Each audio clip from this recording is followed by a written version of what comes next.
Ladies and gentlemen, there comes a moment in every life when the weight of the world seems too heavy to carry, when you feel compelled to tell everyone who will listen just how hard it's been, how unfair it's felt, and how lonely it's become.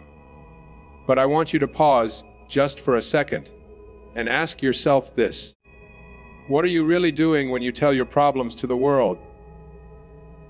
Stop feeding your problems with words. Every time you talk about what's wrong, what's missing, or what's unfair, you give those problems new life. Words are powerful. They are not just sounds that come out of your mouth. They are creative forces that shape your experience. When you speak about your difficulties repeatedly, you are watering the weeds of your mind. You are giving energy to the very situations you wish would disappear. Instead of releasing them, you are rehearsing them. What you talk about most, you invite to stay. So many people spend their days describing their pain instead of directing their power. They talk endlessly about who hurt them, who left them, what went wrong, or how the world is against them. But here's the truth. Life is not listening to your complaints. It's responding to your vibration. And every word you speak carries vibration. The words, "I can't," "I'm tired," "I'm broke," "I'm stuck," all carry the frequency of defeat. And that frequency keeps attracting more of the same. When you stop speaking about your problems, you cut the energetic cord that keeps them attached to you. The mind works like a garden. Whatever you plant through your words will grow, whether that be fear or faith, pain or peace. The more you talk about your problems, the more you fertilize them. You see them grow taller, stronger, and deeper in your consciousness. But when you choose to speak of strength, gratitude, and hope, you begin to cultivate new roots. Roots that grow toward light and abundance. Words can either poison your future or prepare it. You decide which. Choosing silence over complaint doesn't mean you're ignoring reality. It means you are no longer empowering what doesn't serve you. Talking about your problems over and over doesn't make them smaller. It makes them louder. But when you redirect that energy toward faith, focus, and solutions, you begin to rise above them. Instead of saying, "I'm overwhelmed," you can say, "I'm learning balance." Instead of, "I can't handle this," say, "I'm growing stronger through this." Such small shifts in language create enormous shifts in energy. You don't owe your problems your attention. You owe your peace your protection. The more you speak of your peace, the more peace you attract. The less you speak of your problems, the faster they lose power over you. Your life expands in the direction of your words. So guard them carefully and use them to build the life you want, not to reinforce the one you wish to escape. Shift your focus from pain to possibility. Every person faces seasons of struggle, moments that feel unfair, heavy, or impossible to escape. Yet, what determines the outcome of those moments is not the size of the problem, but the direction of your focus. When you choose to keep your mind fixed on pain, you magnify it, you replay it, you relive it, and before long, it becomes the lens through which you see everything. But when you begin to shift that focus toward possibility, toward what can be learned, gained, or transformed, you open a doorway to healing and growth. Pain is inevitable, but suffering is optional. Suffering happens when you continually revisit the same wound with your words and thoughts. The more you stare at the pain, the more it controls you.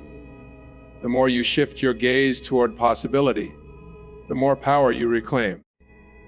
It's not about denying that something hurt you.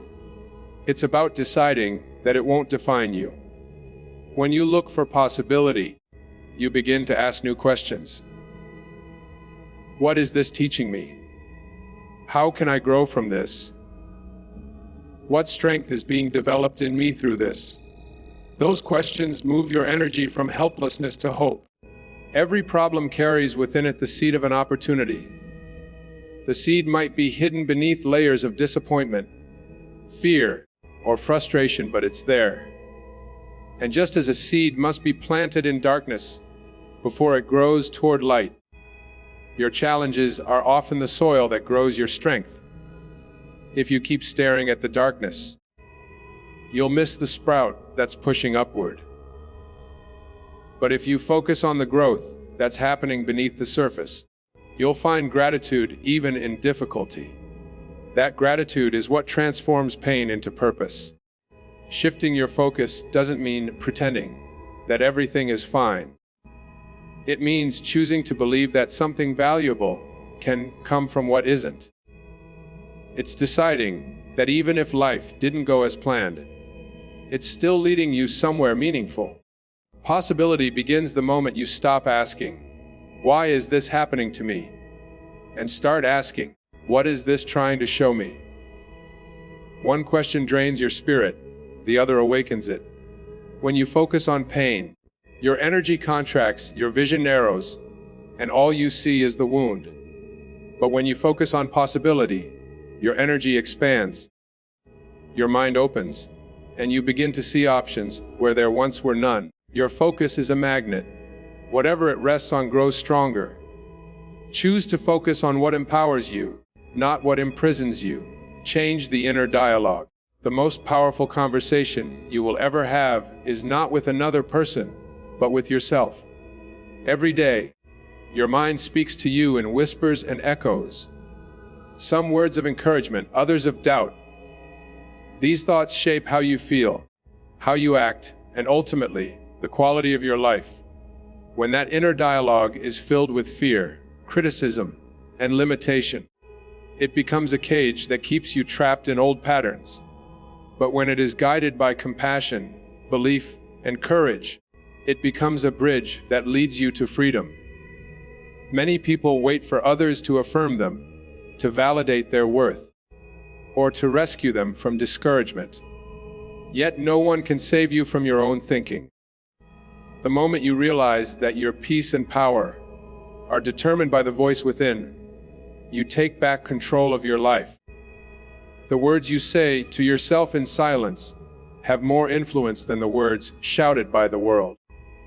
If you continually tell yourself that you're not enough, that things never work out for you, that you can't change, those statements become instructions your subconscious follows. You live what you believe, and you believe what you repeat. Changing your inner dialogue begins with awareness. Notice the tone you use when you speak to yourself. Would you talk to a loved one the same way you talk to your own mind? Most people wouldn't. They offer kindness to others, but judgment to themselves. When you catch that inner critic rising, pause and choose a new response. Replace "I always fail" with "I'm learning." Replace "I can't" with "I'm becoming capable." Replace "I'm broken" with "I'm healing." Each time you do this, you are rewiring your thought patterns and teaching your mind a new truth, one rooted in growth instead of fear. The inner dialogue is not just talk, it's a vibration. Whatever you say within yourself sends out an energetic signal that attracts experiences matching that frequency. Speak defeat, and life echoes it back. Speak confidence, and the universe adjusts to your conviction. You are both the speaker and the listener, the teacher and the student, the creator and the creation. When your thoughts are aligned with faith, gratitude, and vision, life mirrors those qualities. You become the person your mind believes you are. So train that inner voice to speak words that build, heal, and expand. The most important transformation you'll ever make happens not in your circumstances, but in the conversation happening silently inside you. Speak the language of faith and gratitude. Every word that leaves your mouth carries a vibration that either lifts you higher or pulls you lower. When you choose words rooted in faith, you declare to the universe that you believe in something greater than your current struggle. When you speak from gratitude, you acknowledge that even in imperfection, there is beauty and blessing. Words are not empty. They are commands sent into the unseen, shaping the experiences that return to you. Speaking the language of faith and gratitude is not just positive thinking. It is spiritual alignment with abundance and peace. Faith speaks possibility when fear speaks limitation. It says, "I may not see the way, but I know there is one." Gratitude whispers, "I may not have all I want, but I have more than enough to begin." When your words carry that vibration, your mind begins to follow, and your life starts to reflect it. Faith opens doors that logic cannot. Gratitude turns ordinary days into miracles. Together, they transform how you experience the present and how you attract the future. Most people use their words to describe life as it is, but those who live in alignment with faith use their words to declare life as it can be. They understand that speaking in defeat keeps them anchored to the past, while speaking in belief calls forth new realities. Saying, "I'm tired," keeps the body wary, but saying, "I'm being renewed," invites strength. Saying, "I'm broke," attracts lack, but saying, "I'm open to abundance," invites opportunity. You are always either speaking your reality into resistance or into restoration. Gratitude is the companion of faith because it recognizes blessings before they arrive. It doesn't wait for perfection to give thanks, it celebrates progress. When you wake up with gratitude, your focus shifts from what's missing to what's meaningful. And when you speak gratitude out loud, you multiply its power. Thanking life for the unseen, for the small victories, for lessons wrapped in discomfort, turns even pain into purpose. Gratitude transforms scarcity into sufficiency and turns waiting into preparation. When your vocabulary becomes filled with faith and gratitude, fear loses its voice. You start to experience a peace that doesn't depend on circumstances, but on consciousness. Speaking in this way trains your mind to see possibility where others see problems. It teaches your heart to trust the process, to believe in divine timing, and to celebrate the journey as much as the destination. Faith declares what is possible. Gratitude celebrates what already is. Together, they create the language that calls miracles into motion. Guard your energy and conversations. Every word you speak and every discussion you entertain carries an energy that either strengthens or drains your spirit. When you constantly talk about your struggles, frustrations, or disappointments, you unknowingly open the door for negativity to settle within you. Words are not harmless. They are carriers of vibration and intention. When you share your problems with anyone who will listen, you scatter your energy in many directions, leaving yourself depleted. Guarding your energy means being selective about the words you speak, the company you keep, and the conversations you allow to shape your thoughts. There is power in silence. Silence does not mean weakness, it means wisdom. When you choose silence over complaint, you protect your peace from being polluted by negativity. You don't have to explain your pain to everyone or seek validation from people who may not understand your journey. Some things are meant to be processed privately, in stillness, where understanding and healing can take root. The more you share your struggles with others, the more opinions, doubts, and fears are added to your situation. What might have been a moment of growth becomes clouded by the noise of outside voices. Protect your mind from this noise, because peace grows in quiet spaces. Guarding your energy also means being mindful of the people around you. Not everyone who listens has the capacity to uplift you. Some conversations drain light instead of adding to it. Be around those who speak life, who remind you of your strength, who believe in your vision, even when you're still building it. The company you keep influences the direction of your thoughts. If you want clarity, surround yourself with those who value peace. If you want growth, spend time with those who speak hope. Every conversation is an exchange of energy. When you speak about what inspires you, what you love, what you're grateful for, you leave the interaction feeling uplifted. But when you dwell on complaints or negativity, you walk away feeling empty. Guarding your conversations is an act of self-respect. It's recognizing that your words create the emotional climate of your life.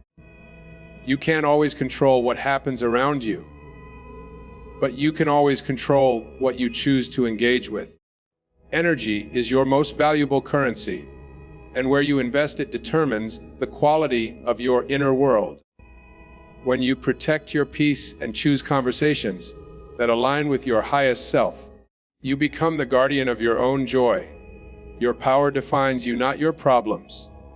Every person faces trials, heartbreaks, and disappointments.